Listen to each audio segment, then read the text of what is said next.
প্রচন্ড খিদের দায়ে পরোটা নিয়ে এসেছিলাম। ফ্যামিলির এমন অবস্থা ছিল যে এই লাইনে ঢুকেছিলাম, আজকেই মনের কথা বললাম, এই আর কোনোদিন ছাড়বো না।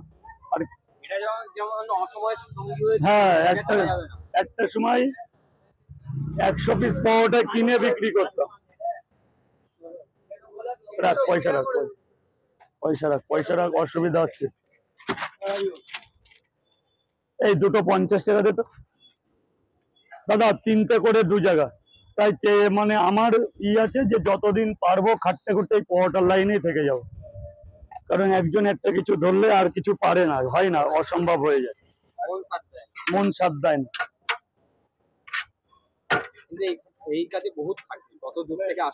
খাটনি হলেও দাদা মজা আছে।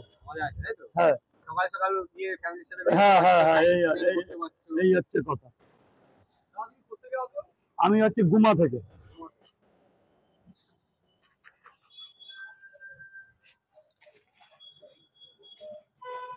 দাদা 3টে করে 2 জায়গা দিয়েছি, 100 টাকা আগে দিয়েছি না? এ বাবু 60 টাকা দে দে। কত এখানে কত আছে?